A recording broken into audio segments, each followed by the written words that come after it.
과연 구속기로 해선 서욱 전 국방장관과 김홍희 전 해경청장은 어떻게 될까 궁금합니다. 서욱 윗선을 겨누는 검.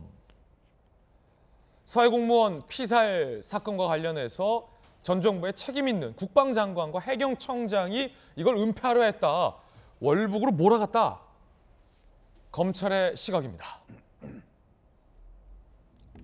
군 첩보 관련 보고서 60건 밈스에서 삭제, 자진 월북 가능성 높다. 합참의 허위 보고서 작성도 지시했다.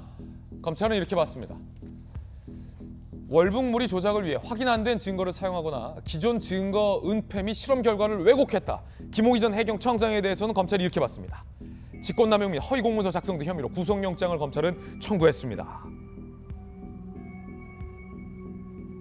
검찰 관계자는 서욱 전 국방장관, 김홍희 전 해경청장 두 사람 모두 혐의를 전면 부인하고 있다. 증거 인멸 우려가 있어 구속이 불가피하다는 판단이다라고 이야기를 밝혔습니다. 특히나 김홍희 전 해경청장과 관련돼서는 한 차례 감사원이 감사 결과를 밝힌 바도 있었습니다. 해당 내용들이 많이 보도됐었는데 나는 안 본 걸로 하겠다. 이 발언을 했다라는 겁니다. 감사원의 감사 결과 내용에 따르면 청와대 안보실에서 해경에게 자진 월북으로 원보이스를 대응하라라는 지침을 내렸고 해경은 2020년 9월 24일 1차 발표 때 구명조끼 그리고 슬리퍼 등을 근거로 자진 월북 가능성을 배제할 수 없다라고 브리핑을 합니다. 발표를 해줘. 9월 28일 국방부 자료 속 소유자 불분명 슬리퍼, 소유자가 불분명하다는 거죠. 한자 적힌 구명조끼, 국내 유통 안 된다 등 보고받은 후 김홍희 해경청장은 나는 안 본 걸로 할게 라고 얘기했다. 나는 안 본 걸로 할게. 이게 어떤 의미일까요? 해경은 해당 사실을 숨기고 이튿날 2차 발표로 표류 예측 및 실험 결과까지 왜곡했다. 그래요. 저도 이만갑에서 북한을 취재하는 기자 중에 한 사람으로서 해경이 당시에 발표했던 실험 결과가 이게 사실은 코에 걸면 코걸이고 귀에 걸면 귀걸이고 목에 걸면 목걸이고 손목에 걸면 팔찌고 발에 걸면 발찌다. 이상하다라고 저도 지적한 바 있었는데 감사원도 왜곡했다. 해경이 이렇게 봤습니다. 표류 예측 분석 결과 등 종합해 월북으로 판단했다라는 겁니다. 정혁진 변호사님, 네네. 검찰도 감사원에서 검찰도 구속영장을 청구했어요. 굉장히 강한 카드를 꺼내들었고 특히 해경청장이 감사원 감사 결과에 따르면 소위 이상하다. 월북이라고 밝혔던 해경의 증거들이 이상하다라는 그런 거에 대해서 나는 안 본 걸로 할게. 나는 못 본 걸로 할게. 이게 어떤 의미예요? 일단은 죄명은 직권남용 권리행사 방해에다가 허위공문서 작성죄 등이라고 했는데 이제 해경청장이 못 들은 걸로 할게라고 한 말은 사실은 곰곰이 안 본 걸로 못 본 걸로 할게라고 한 말은 곰곰이 생각해 보면 굉장히 많은 의미를 함축하고 있습니다. 어떤 의미일까요? 첫 번째는 봤다는 거죠. 그렇지. 네, 봤으니까 못 본 걸로 한다는 이야기고 두 번째는 봤음에도 불구하고 감추겠다는 뜻이거든요. 그럼 뭘 감추겠느냐? 월북으로 볼 수 없는 정황을 감추겠다는 뜻이거든요. 예. 그런데 그렇다라고 하면 왜 경찰이 그냥 명백하게 사실을 밝히면 되는데 왜 사실을 은닉하려고 했느냐?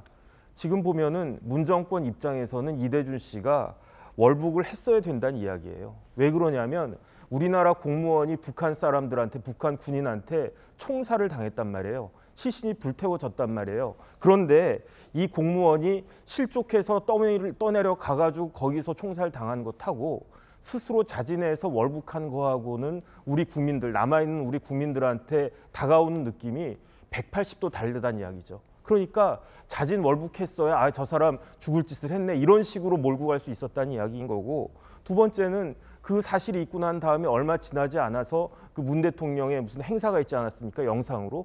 그런 것들을 종합해서 봤을 때 문정권 입장에서는 이대준 씨가 월북할 수밖에 없었다라고 하는 사실이 이 해경청장이라고 한 사람의 못 본 걸 할게라고 한 말 속에 다 함축되어 있다 그 생각이 들고요. 예. 그다음에 저는 문 대통령이나 이렇게 청와대 높은 분들은 그렇다고 치고 경찰이 어떻게 저럴 수 있는가?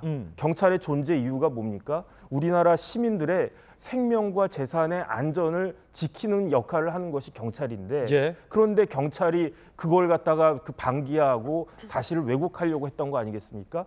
그러니까 해경청장은 못 본 걸로 할게라고 이야기했지만 저는 사실은 해경청장의 저 이야기를 정말로 못 들은 걸로 하고 싶다. 저는 그런 생각이 듭니다. 오히려 물론 두 사람 당사자들은 이 제기된 혐의에 대해서 부인하고 있는 걸로 전해지고 있습니다. 보도되고 있습니다.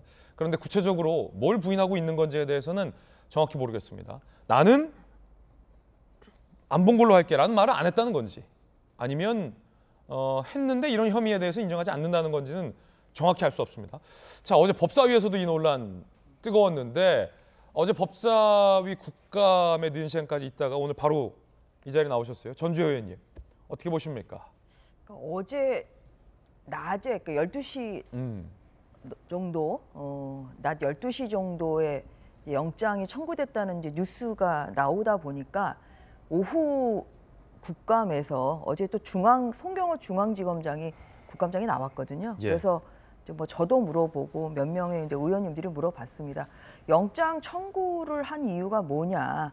통상적으로 영장 청구는 범죄 중대성 그리고 그렇죠. 증거 인멸의 염려 등을 판단해서 청구한다 이제 이렇게 얘기를 하더라고요. 판사 그래서, 출신의 전주혜 의원이 그래서 명확하게 얘기해 주시네요. 그걸로 비추어 보면 예. 이 사건도 굉장히 사안이 중대하죠. 그리고 증거 인멸의 염려가 있기 때문에 결국은 영장을 청구했다. 좀 이렇게 좀 이런 뜻으로 저는 받아들였습니다. 그리고 네. 이제 뭐냐면 그 서욱 그 국방부 장관 같은 경우는 뭐 이게 이제 어제 제가 사용한 PPT 그 자료인데요. 여기 보면 이제 그 2020년 9월 23일에 새벽 1시에 관계장관 회의를 하거든요. 예. 그러고 나서 갑자기 새벽 1시에 이제 회의를 하고 새벽 3시에 국방부 민스에 있는 60개의 보고서 삭제 지시를 합니다. 근데 월요일에 있었던 이제 국방부 국감에서 제가 그 국방부 장관에게도 이종섭 장관에게도 물어봤습니다만 이것은 장관이 지시를 하는 거예요. 예. 장관이 지시하는 경우는 굉장히 이례적이다. 그리고 60개씩이나 지우는 것은 굉장히 이례적이다. 그러니까 뭐냐면 뭘 감추고 싶은 게 이제 있었기 때문에 결국은 이 60개의 민스 보고서를 그것도 새벽에 관계장관 회의 끝나자마자 새벽 3시에 이제 지웠다는 것이고 그리고 그것을 관계자 그 담당자를 또 새벽에 오게 해가지고 지웠다는 것은 굉장히 급박하게 돌아갔다는 겁니다. 그렇기 때문에 이런 점에서는 이 민스의 보고서를 지운 것은 이것은 결국 뭔가를 숨기려고 한 정황이 너무나 뚜렷하고 그런 면에서 증거 인멸의 염려가 있기 때문에 결국은 영장이 청구가 됐다 저는 그렇게 생각을 하고 있습니다. 예. 여기서 이제 중요한 건 뭐냐면 지금 김홍희 해양청장하고 그리고 또 서욱 전 국방부 장관은 소환 조사에 응했기 때문에 영장이 청구가 된 것 같아요. 그런데 그날 그 민스의 자료만 삭제된 게 아니라 국정원의 46개 파일도 마찬가지로 당시에 박지원 국정원장이 삭제 지시를 해서 그래서 결국은 46개도 같은 시간에 좀 지워졌거든요.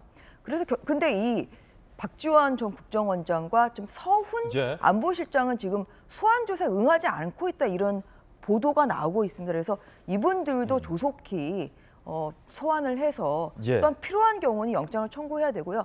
가장 중요한 것은 결국은 문재인 대통령에 대한 조사입니다. 알겠습니다. 예.